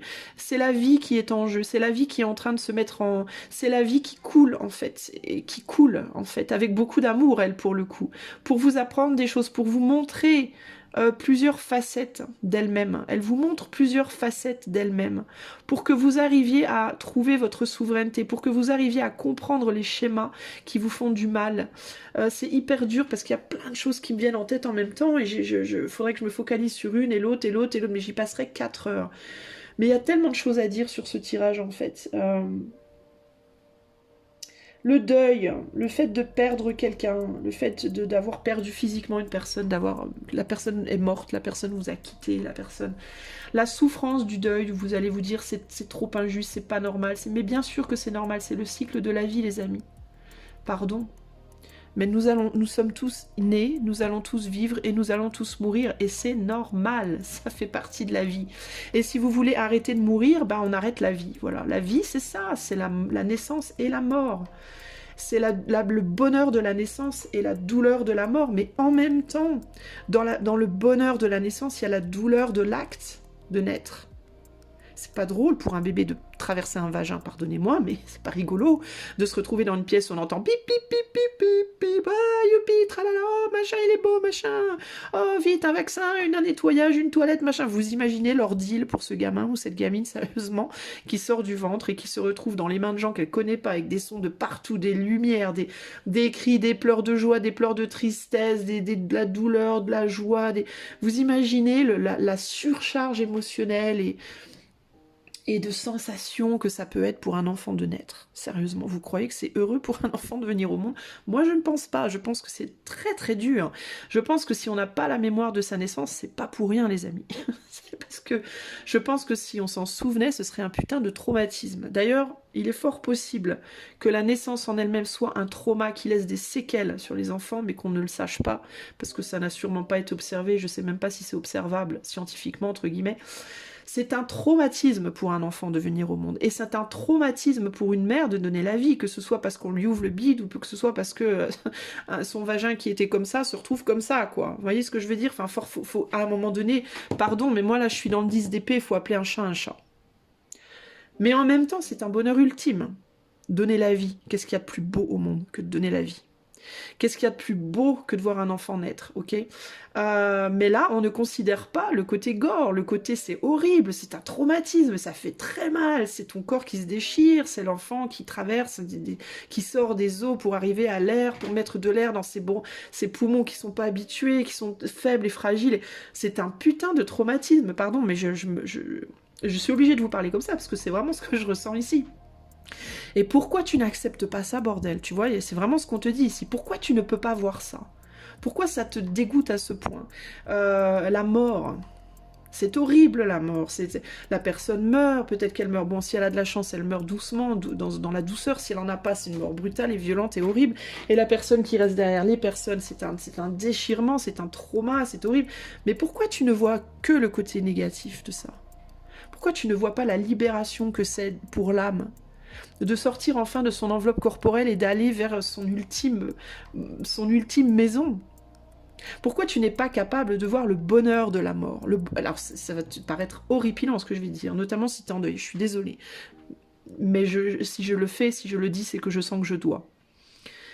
Tu ne vois pas le bonheur que c'est pour une personne qui a, par exemple, je sais pas moi, s'est occupée de sa mère ou de son père mourant pendant des années, d'accord, qui a oublié sa propre vie pour prendre soin de son père ou de sa mère mourant, d'accord? Alors certes, c'est horrible de perdre son père, sa mère, certes, je sais de quoi je parle les amis, je suis pas insensible, j'ai perdu les 3/4 de ma famille dans des manières plus ou moins horribles, donc je sais de quoi je parle. J'ai perdu mon père et ma mère d'ailleurs, il y a très longtemps. Mais c'est horrible, mais en même temps, putain mais quelle libération, enfin pardon, mais t'as donné 5 ans de ta vie, 10 ans de ta vie à ton père, ta mère, t'as pas eu d'amour, t'as pas eu d'enfant, t'as pas pu travailler, t'as pas pu prendre soin de toi parce que t'as pris soin de l'autre. C'est une putain de libération, pardon, mais oui. Pourquoi c'est tabou ça? Pourquoi c'est tabou en fait? Pourquoi on n'en parle pas de ça? La personne qui a eu un cancer, qui a souffert pendant 1 an, 2 ans, 3 ans, 10 ans, avec une bataille contre un putain de cancer horrible. Mais c'est une libération de ouf pour cette personne. Pourquoi on n'en parle pas de ça? Pourquoi on veut se focaliser sur le négatif de la mort et sur le positif de la vie? Mais enfin, non! La naissance, c'est la douleur et le bonheur de manière égale. La mort, c'est la douleur et le bonheur de manière égale. Les deux sont autant libérateurs qu'emprisonnants. Les deux. De manière absolument égale. C'est nous qui choisissons de mettre l'accent suprapositif ou supranégatif sur les choses. Mais elles ne sont pas comme ça intrinsèquement. Intrinsèquement, la vie coule dans toutes les coupes de manière égale. Tu comprends? C'est nous qui décidons de nous faire du bien avec ou de nous faire du mal avec. Donc toi, si tu te dis, je souffre à cause de ma situation, je souffre à cause de cette personne, je souffre à cause de ce deuil, je souffre à cause de... je suis tellement dans la blessure, parce que mon cœur y est, alors j'y mets du cœur, donc je souffre, donc je vais plus mettre de cœur, il faut que j'avance maintenant pour moi, je vais avancer que pour moi, que pour le matériel, je vais plus aimer, je vais fermer mon cœur, je vais plus... Pourquoi? Si tu fais ça, tu te fermes à la vie. Voilà. Si tu me dis, si là tu es en train de m'écouter et tu te dis devant ton téléphone ou ta télé ou ton écran, tu te dis, ah non mais moi c'est bon, moi ce genre de point de vue c'est dégueulasse, je peux pas. Si tu choisis de ne voir que le côté, que si tu te dis, ah non la mort c'est que horrible, et la naissance c'est que beau, alors tu n'es pas ouvert à la vie. Je suis désolée de te le dire, tu n'es pas ouvert à la vie. La vie, ce n'est pas que beau ou que mauvais, c'est les deux. De manière égale. Parfois, il y a du déséquilibre. Pourquoi? Parce que la vie, c'est une ligne de vie, ça fait haut, en haut, en bas, en haut, en bas, ça fait bip, bip, bip, bip. Si c'est comme ça tout le temps, c'est que t'es mort. Hein. C'est que t'es plus là. D'accord? Si t'es en ligne droite comme ça, plate et qu'il se passe rien, c'est que t'es mort. Si t'es capable de ressentir que dalle, c'est que t'es mort. Ok? À partir du moment où t'es en vie, ça va être en haut, en bas, en haut, en bas. Parfois, l'ombre va prendre sur la lumière, puis la lumière sur l'ombre, puis l'ombre sur la lumière. C'est ça la vie, c'est ombre, lumière, et parfois un peu des deux, parfois c'est un peu gris, comme le ciel. Tu vois, le ciel, c'est waouh, soleil éclatant, ciel bleu, pas un nuage, tout va bien. Ou alors c'est l'orage, le tonnerre, il fait nuit, c'est sombre. Mais entre les deux, t'as du bleu avec quelques nuages, t'as des gris de couleurs différentes. La vie, c'est ça. C'est parfois très noir, c'est parfois très lumineux, et puis c'est souvent entre les deux. Ok? À partir du moment où toi tu te dis, moi c'est bon, mon cœur je le ferme. Ça veut dire quoi? Ça veut dire le ciel bleu c'est terminé pour moi. À partir d'aujourd'hui je ne vivrai que dans l'ombre. Ben tu peux d'ores et déjà considérer que t'es mort. Voilà, tu peux considérer que tu es mort ou que tu es morte. Si tu te dis, moi c'est hors de question, je m'ouvre plus à l'amour, l'amour ça fait mal. Tu veux pas souffrir, ben tu es mort. Voilà. Qu'est-ce que tu veux? Tu es mort. Ça veut dire que tu vas aller en ligne droite comme ça, tu veux. Tu veux la ligne horizontale. Tu es donc mort. Tu veux plus expérimenter la douleur, donc tu ne veux plus expérimenter la vie. Parce que la douleur fait partie de la vie. Ça fait partie de l'expérience humaine. Voilà. Si tu vas faire du cheval, tu peux tomber de ton cheval, te casser une patte. Ça veut dire quoi? Tu remonteras plus jamais à cheval. Bah, tu peux faire une croix sur ta vie comment on dit, de cavalier ou de cavalière. Ok? Tu peux dire que c'est mort pour toi, ça. Tu peux faire une croix dessus. Si tu veux plus jamais l'amour parce que ça fait mal, eh ben, tu vas rester seul toute ta vie. Tu fais une croix sur ta vie amoureuse. Si tu veux plus jamais avoir d'argent parce que tu penses que l'argent c'est sale, tu peux faire une croix sur ta vie matérielle. Comprends bien, en fait. On te dit ici, hein, comprends bien. Et je suis pas sévère pour rien. Je ressens, je le sens en moi. Je sens que je dois vraiment être très clair sur ce point.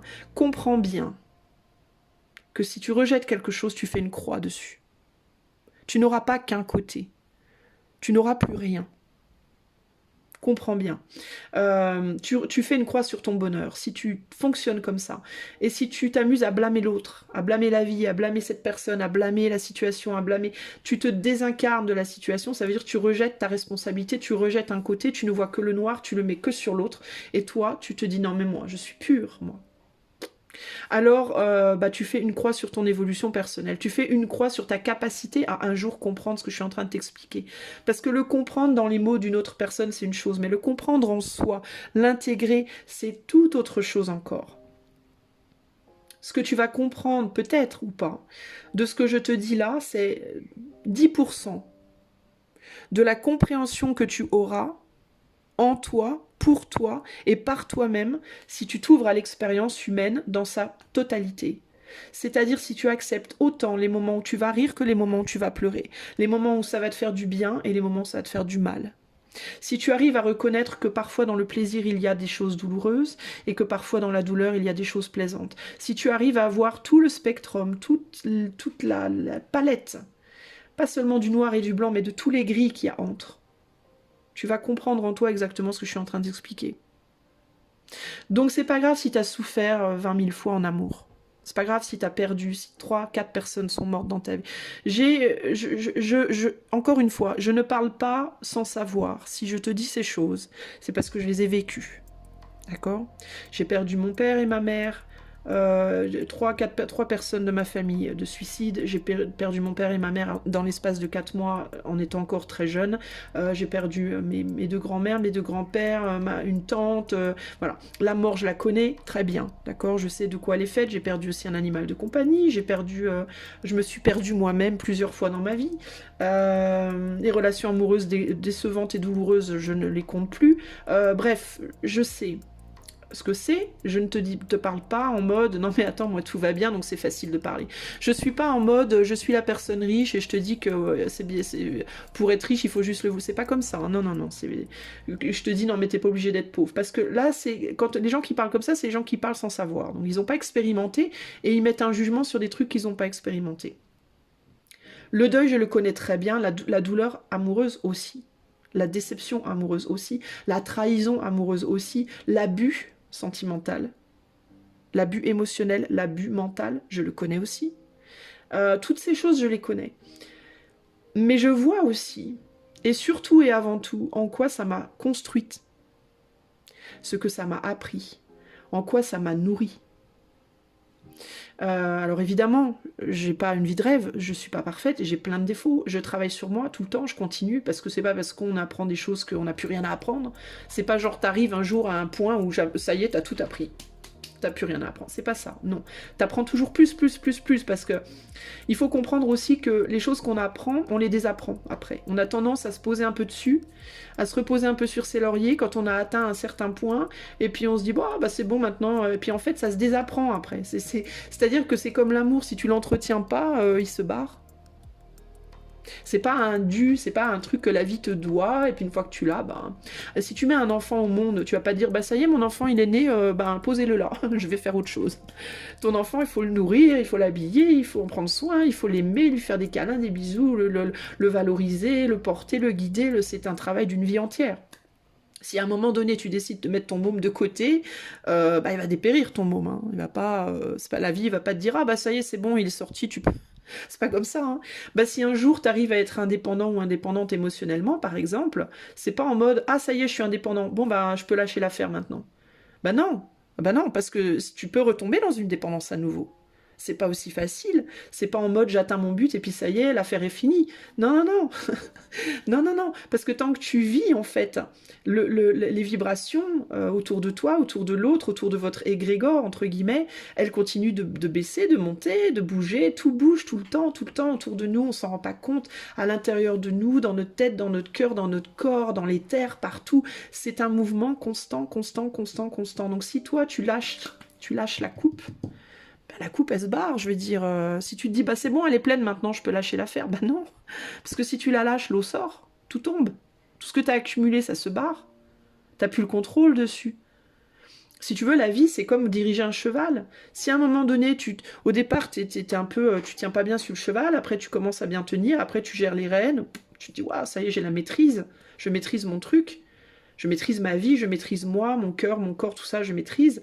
Mais si, oh, bah c'est bon, je vais lâcher les rênes maintenant. Mais si tu fais ça, si ton cheval, à un moment donné, il décide de se barrer à droite ou à gauche, mais que t'as plus les rênes, bah tu te casses la figure, puis tu pars dans le mur. Enfin, je veux dire, tu vois.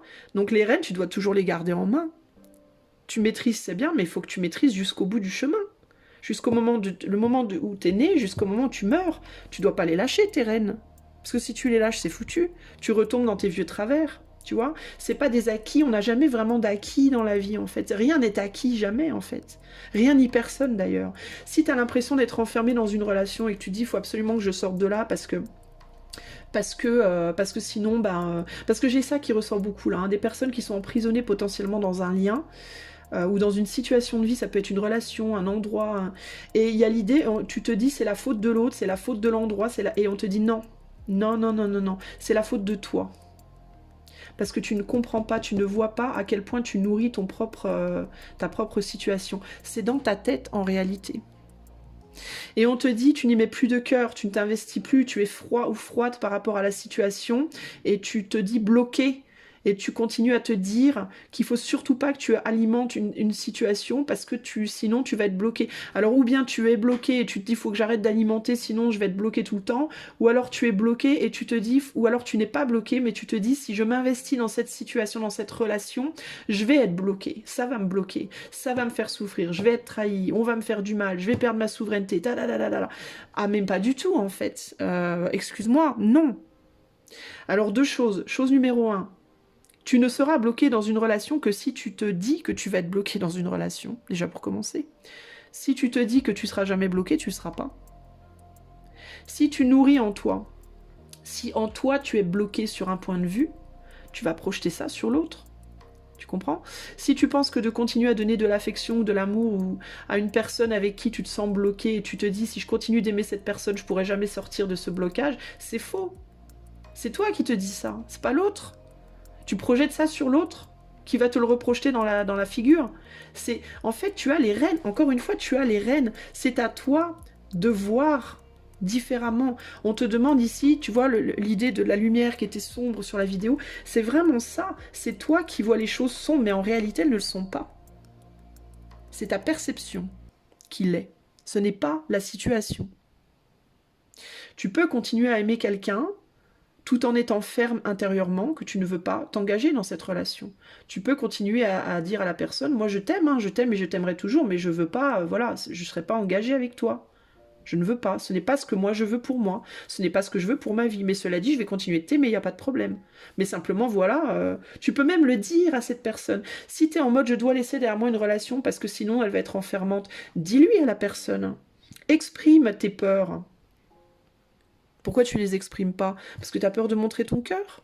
Tu te dis que ton cœur, faut que tu le laisses derrière toi, parce que si tu le montres, l'autre va s'attacher. Mais non, il suffit simplement que tu sois sincère. Si tu es sincère, il n'y aura pas lieu de s'attacher. Si tu es amoureux de quelqu'un et que tu n'as pas envie de te marier avec, ou même de vivre avec, bah dis-lui. Dis-lui, moi je t'aime, hein, c'est sincère, je t'aime vraiment, mais bon, au point de me mettre en couple, non, là non, maintenant j'ai pas envie. C'est tout. Ça veut pas dire que je t'aime pas, mais juste j'ai pas envie. J'ai pas envie parce que j'aime mon indépendance. J'ai pas envie parce que j'ai peur que ça m'enferme puis je veux pas me sentir enfermée. J'ai pas envie parce que je t'aime pas assez peut-être. Peut-être que je t'aime mais bon c'est pas voilà. Ou j'ai pas envie parce que je sais pas moi, j'ai des projets à réaliser ou simplement j'arrive pas à me l'imaginer ou voilà. Mais dis-le en fait, il suffit juste de dire, de parler, de communiquer, de s'exprimer, de montrer. En n'ayant pas peur, t'as peur que ça te fasse du mal. Si tu dis à quelqu'un je t'aime mais j'ai pas envie d'être avec toi, tu peux aussi aimer quelqu'un et ne pas avoir envie de la voir la personne, hein. Parce que tu te dis peut-être quand je te vois ça se passe mal ou on se fait du mal ou donc il vaut mieux qu'on se voit pas. On s'aime de loin, voilà. Mais il y a l'idée comme ça de mais enfin pourquoi ça doit être une torture en fait. C'est vraiment ça en fait. Toi, ce qu'il faut pas que tu lâches en fait, c'est ta croyance, c'est ton cœur.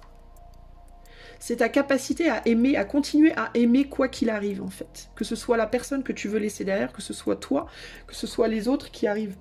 Ce qu'il faut pas que tu lâches, ce qu'il faut surtout pas que tu lâches, c'est ta vie. La vie. La vie en fait. Comprendre que la vie, peut-être qu'à l'heure actuelle, tu as l'impression d'être bloqué, puis que t'as pas de vie, qu'il se passe rien dans ta vie, que c'est vide. Mais c'est pas vide parce qu'il se passe rien, c'est vide parce que c'est vide dans ta tête, en fait. C'est parce que tu la rejettes, la vie, d'une certaine manière. Il y a peut-être plein de choses que tu pourrais faire, ou changer des perspectives, mais tu ne veux pas le faire, et du coup, tu as l'impression qu'il se passe rien. Ou tu te dis à toi que ta vie est vide, alors qu'en fait, il y a peut-être plein de choses dans ta vie qui la remplissent, mais tu t'en remets peut-être même pas compte. Parce que tu es tellement bloqué, t'arrives pas à voir, t'arrives pas à te nourrir de ça. Il y a un côté très négatif ici, un pessimisme, une négativité, une blasitude, un côté désillusionné, et tu t'accroches à ce côté-là en fait, et du coup tu ne vis pas, et après tu blâmes le monde et les choses et les gens en mode c'est ta faute, c'est la faute de la société, du monde, de la vie, si j'aime pas la vie c'est la faute à la vie. Ben non, pas du tout, pas du tout. La vie n'a rien à voir là-dedans, c'est toi qui dois modifier ta perspective de la situation. La roue de la fortune, voilà, la vie, la roue de la vie. Tu dois pas lâcher la roue de la vie. Ça veut dire quoi? Ça veut dire que tu ne dois pas lâcher cette idée qu'il y a plein de choses qui peuvent venir à toi, cette idée que tu peux aimer, que c'est bien d'aimer, que c'est bien de s'ouvrir à des choses, des opportunités, des gens, la roue du changement, la roue de la vie, que tout ça c'est positif, c'est une bonne chose pour toi. Et qu'on s'en fout des douleurs, parce que les douleurs elles sont passagères, les douleurs si tu t'accroches à la vie elles partiront tes douleurs. Et tout apporte, tout apprend, les douleurs apportent plein de choses aussi. Elles te construisent, elles font qui tu es, elles te modèlent, elles te sculptent, elles te transforment en une chose merveilleuse, à condition que tu sortes de cet état d'esprit tout bloqué, tout pourri, tu vois. À la justice, tu dois pas lâcher prise de la justice, tu dois pas lâcher prise de la part des opportunités de ta vie, même si elles ont été douloureuses, qui ont été justes pour toi, qui t'ont amené à la personne que tu es aujourd'hui. Et si tu es comme ça aujourd'hui, c'est parce qu'il y a une raison. Il y a l'idée aussi ici de la justice de la situation dans les personnes que tu as perdues. Si tu as perdu ces gens à ces moments précis, de cette manière-là, c'est pour une raison. C'est parce que pour toi, c'est juste, pour ta vie à toi, ton chemin de vie à toi, c'était ce qui devait être. C'est comme ça que ça devait se passer pour toi. Point. Il n'y a pas à chercher à comprendre le pourquoi, du comment, du quoi, du qu'est-ce, du où. C'est que ça devait être comme ça. C'est que ça doit te mener sur un chemin spécifique pour toi où tu dois comprendre des choses. Mais si tu refuses, si tu te fermes ton mental, si tu lâches prise de cet amour, si tu lâches prise de la compréhension que c'est la vie, tout simplement, c'est là que tu vas te tirer dans le pied. Tu comprends ? T'as peut-être perdu un amoureux, ton père, ta mère, un enfant, ça peut être plein de choses, ça peut être simplement toi, hein. Peut-être que tu as l'impression de t'être perdu toi, tout simplement. Et on te dit, mais certes c'est moche, et ça fait mal, oui, je sais. Mais c'est comme ça. C'est comme ça que ça devait se passer. Il y a une raison aux choses. Il y a beaucoup de gens que j'entends quand je dis ça, je dis souvent cette phrase, il y a une raison à tout, et des fois je me prends des pics, et je me dis, mais t'as pas honte de dire des trucs pareils, alors quelqu'un qui se fait violer, il y a une raison. Oui, il y a une raison. Je sais que c'est moche, mais il y a une raison. Voilà. Ah, et quelqu'un qui se fait voler, quelqu'un qui perd son enfance, et ben ouais, il y a une raison. Et il y a plein de gens qui vont dire, mais genre qui vont avoir envie de détruire leur écran en m'entendant dire ça, mais pourtant c'est vrai. Il y a une raison. Et la raison, ça peut être des milliards de choses, des milliards de raisons, mais il y a forcément une raison. Forcément. Pourquoi? Parce que l'univers, c'est comme une grosse horloge extrêmement complexe, avec des tout petits engrenages minuscules que tu vois pas et des énormes que tu ne vois pas. Et tout est parfaitement huilé et tout fonctionne très très très bien. C'est notre perception qui l'a fait mal fonctionner. C'est nous qui nous disons que ça marche mal. Parce qu'on ne veut pas accepter la vie. On veut pas qu'il y ait du bonheur, ou on veut pas qu'il y ait du malheur. Alors t'as des gens qui sont très très noirs, qui sont très sombres, qui veulent pas le bonheur, qui disent le bonheur c'est horrible, bah, je veux que les gens souffrent, je veux que les gens aient mal. Puis t'as les autres qui te disent ah le malheur, la tristesse c'est horrible, je veux que les gens soient heureux et dans le bonheur. Personne n'a la solution en vérité, personne n'a la vérité, il n'y a pas de vérité, tout est vrai. Et tout est faux. Et c'est la vie. C'est qu'en fait, tout est beau et moche, en fait. Et c'est nous qui décidons. Nous, le seul pouvoir que l'on a, c'est notre pouvoir de perception. On n'a pas la justice, on n'a pas la science infuse, on n'a pas la réponse, on n'a pas la vérité. On a un pouvoir de perception. De la vie qui, elle, est totalement les deux. Est aussi belle qu'elle est moche. Est aussi gentille qu'elle est cruelle. Et nous, on va décider comment on voit ça, et on va décider de ce qu'on va en faire de ça. Et donc toi, il ne faut pas que tu lâches la vie. Il ne faut pas que tu lâches cette compréhension, cette perception, cette vérité ultime, qui en fait n'en est pas une, mais qui en est une néanmoins, qui pourrait peut-être même en être une parmi bien d'autres, mais d'autres qu'on n'est pas en train d'expérimenter, parce que ici, aujourd'hui et maintenant, on expérimente cette vie-là, dans cette dimension-là, entre guillemets. Mais on te demande de ne pas lâcher la vie, et de ne pas lâcher de vue que tout est aussi juste que c'est injuste, et que c'est aussi injuste que c'est juste. Et que si tu fermes ton cœur au matériel, ou au spirituel, ou à l'amour, ou à quoi que ce soit, si tu fermes ton cœur à un côté de la pièce, entre guillemets, c'est comme si tu fermais tout ton âme à la pièce entière, en réalité, voilà. En gros, ici, c'est ce qu'on voulait te dire. Putain, pardon, c'était un super long message. Par curiosité, en dos, on a la lutte. J'aime beaucoup cette carte. Parce que cette carte, pour moi, on ne sait jamais si cette personne, elle lutte pour ou si elle lutte contre. Tu vois, ça résume parfaitement la vie. C'est une lutte, la vie.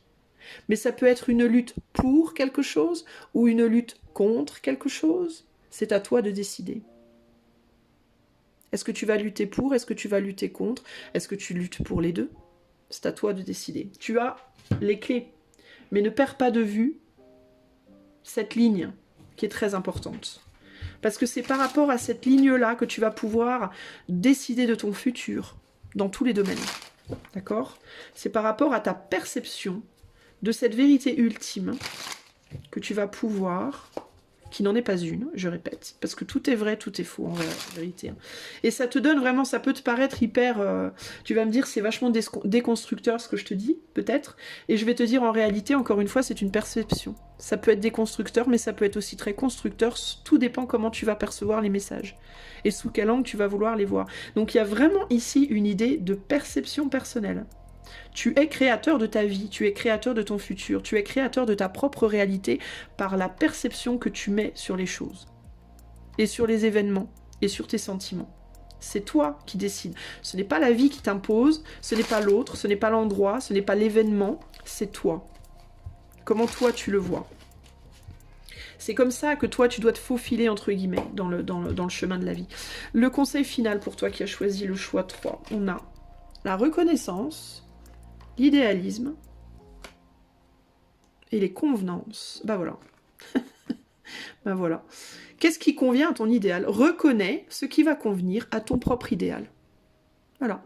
Tout simplement. Tu dois jouer la musique de ton idéal en toi. Véritablement. Il y a un haut, il y a un bas. Il y a un bon, il y a un mauvais, il y a un noir, il y a un blanc. Toi, tu dois prendre ces deux nuances et faire tes propres palettes. Pour que ça convienne à ton idéal. À toi. À ton idéal. D'accord? C'est à toi de le faire, c'est pas aux autres. Cette personne, elle joue sa propre musique. Hein. D'accord? Elle est pas... on lui dit, en tout cas, on lui dit ici, joue ta propre musique. Ne joue pas la musique de ton voisin, de ta voisine. C'est pas parce que machin te dit que la vie c'est que le beau et ou truc te dit que la vie c'est que le mauvais qu'il faut que tu te colles à cette image-là. Joue ta propre musique. Trouve dans la vie, c'est-à-dire la mort, la naissance, le bon, le mauvais, tout ça, le mélange de ces deux choses, crée ton propre tableau par ta propre perception des choses. Voilà. Sois créateur de ton propre bonheur. Voilà. Tu as toutes les clés en main. Et pour reconnaître ça, accepte tout. Accepte le bonheur et le malheur. Dis-le à la vie. J'accepte ce que tu vas me donner. J'accepte les épreuves que je dois traverser. J'accepte ce deuil, j'accepte cette douleur, j'accepte cette trahison, j'accepte tous ces bonheurs, j'accepte tous ces malheurs, et je vais faire avec du mieux que je peux pour poser une perception qui va me permettre de me construire solidement et d'aller vers mes buts de vie. Le grand amour, le boulot de mes rêves, la richesse, la gloire, la célébrité, ou alors au contraire le désintéressement, la pauvreté, mais pour l'humanitaire. Tu vois, il n'y a pas de vrai, il n'y a pas de faux, il n'y a pas de bon ou de mauvais. Ici, il n'y a pas de bon ou de mauvais chemin. Il y a ton chemin à toi. Ok ? Et à toi de créer ta palette. Je te fais des gros bisous et je te dis à bientôt pour de nouvelles aventures. Ciao, ciao.